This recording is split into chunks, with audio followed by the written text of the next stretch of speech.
My name is Doron Markus, identified as he, him.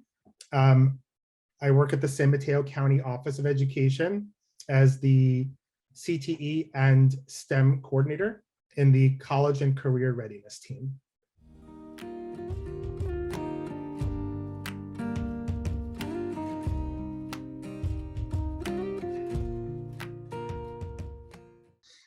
The K-12 Strong Workforce Program grant is run locally through the Bay Area Community College Consortium, the BACCC, and they have been offering grants for up to $2 million to advance career technical education across high schools in California, specifically for the BACCC in the Bay Area.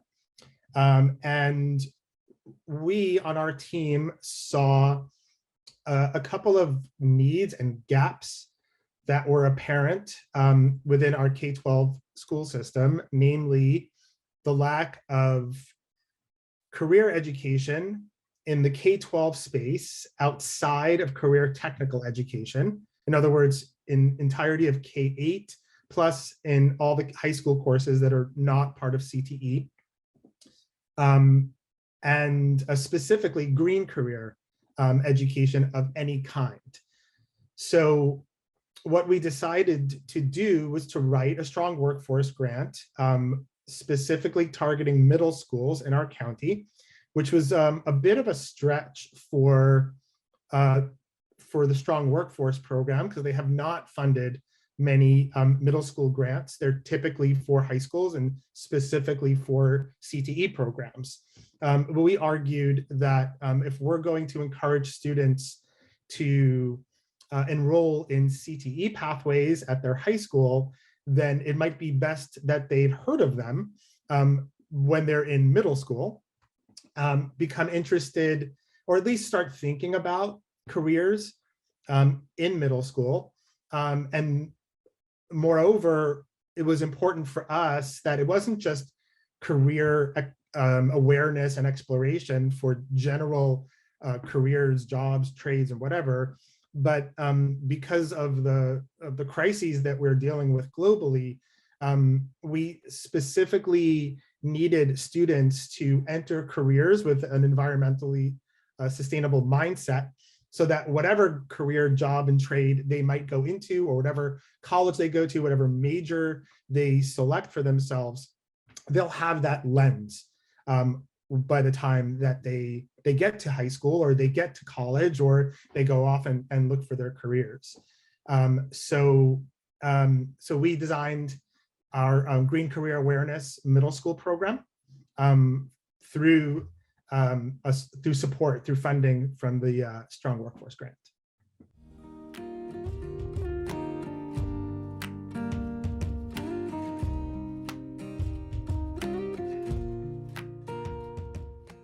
Our Green Career Awareness program, it's tailored for middle school students. First, because we wanted to highlight career education in middle schools and extend it from high schools. We also wanted to work on invigorating middle school programs. Many of our middle schools expressed the desire to kind of beef up their elective programs, but also they wanted to, kind of bring in a new type of program where it was more related to like authentic learning and real world learning. So being the career technical education coordinator, and have acted as the science coordinator for several years at our county office, these worlds kind of come together. And I ask myself often, like, what is the function of science education in K-12? What is the function of math education? Why do kids do have maker programs and STEAM programs and all that? Like, to what end? Is it just so we're more scientifically literate? Well, that's a really good goal in and of itself, more scientific literacy in our region, our state, and our country. But I knew there was more than that. We have climate change, and we have a global pandemic, and We need many, many more people to go into fields that where they go into that field feeling like they can be a part of the solution. So we designed this program, which has 6 modules. Each of these modules are 15 lessons in length. And the 6 areas that we designed them for are areas where we have a need for it in the county, either because the district already focuses on that area. So for example, agri-science is one of the modules we created.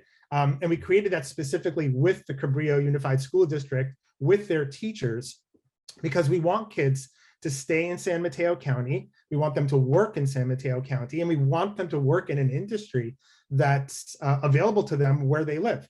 So we worked with Cabrillo to develop the agri-science module. Other modules are computer science, which is about environmental justice, energy and power, which is about solar water heating, our engineering module, which is about sea level rise and storm surges. We have one on industrial biotech and product innovation and design. And those 2 modules were specifically designed to address the plastic problem and to find new ways to produce materials that could replace plastics. In the case of the industrial biotech module, that's to actually make the materials themselves, these biodegradable materials. And in the product innovation and design module, it was about designing products using an online platform called Tinkercad, where they actually design the product itself, not the material to make it, but the product itself. So we had 4 districts in the current school year and 4 districts in the coming school year who will be part of this program. It's about 16 or 17 middle schools that will be implementing this program in some way, either implementing a single module or a group of modules together as an elective course, or in the case of a couple of school districts this summer as their summer program, a 1-month-long summer program where kids will be engaging with these modules.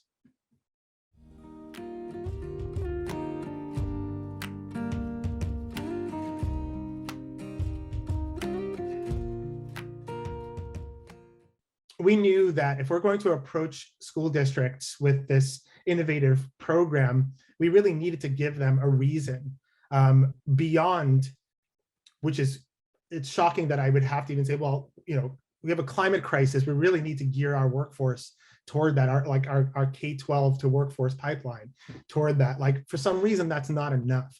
So we received $1.2 million from this grant, not only to write the curriculum, but to pay teachers salaries, partial salaries for however much they teach those modules. We kind of created this system where if you implement all of our modules, we'll pay the whole teacher salary. If you implement one of our modules or 2 of them, we'll pay this much salary, right? Like a portion of that. We also paid for all the materials and all the resources. We also paid for the professional development. We stipended the teachers to attend the professional development. And, being, like I mentioned earlier, being the fact that the middle schools were looking to invigorate their programs and their electives, and we were willing to pay for everything, that was a real no-brainer on their part.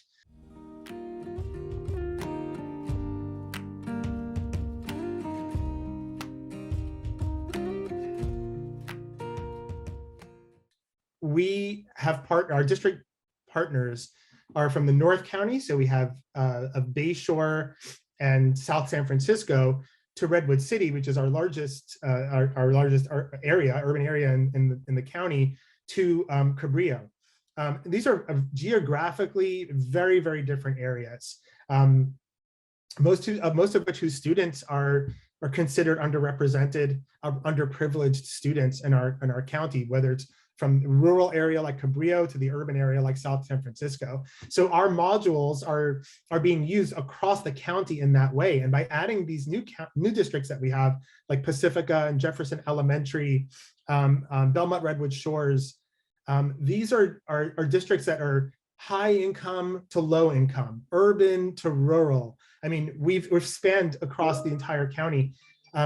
And we believe that what our program could help do is provide all students from all walks of life in our county the same opportunities as all other students to become interested in fields that they can gain employment from by staying in the county.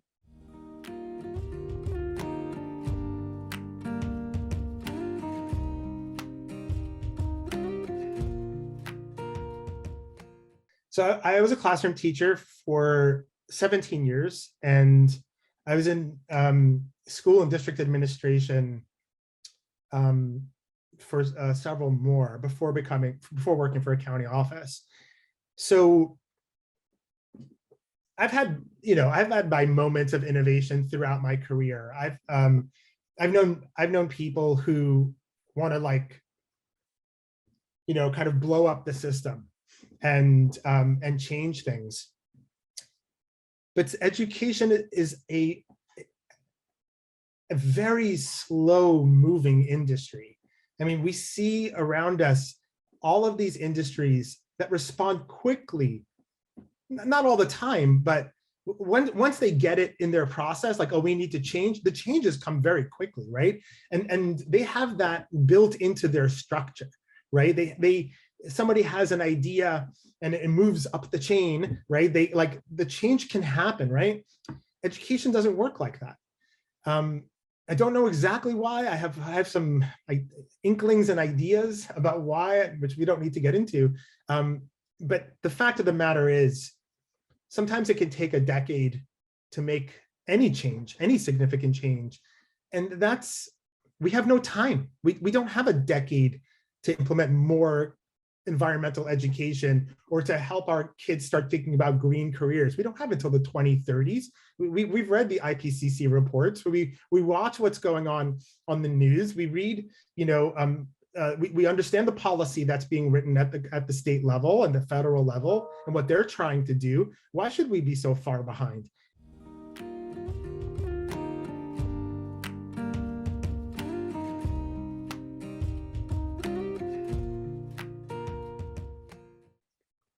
Before I give advice, I would ask, what exactly are you doing in your classroom with your curricula? What are you doing to reflect what's actually going on in the real world and prepare your students for entering the real world for when they're adults? Are you doing the same thing now that you were doing 15 years ago?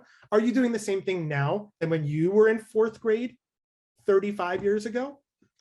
So my advice is that you need to find a way as an individual within your own heart and your own sense of motivation and your imperative that you felt when you first became a teacher to help kids, to best prepare them for the world that they're going to live in. I ask you to meld that feeling with what you see on the news and what you read in the newspapers and what you know of about the world around you, whether it's pandemics or whether it's the climate crisis. It's like, have you modified what you're doing to meet the needs of these children in the world that they're growing up into? So that's my advice. Don't keep these two worlds separate. Like, I go to my classroom and I do this, but when I go out into the real world, I see this. And there is no connection point. There is absolutely a connection point. And that connection point is those kids.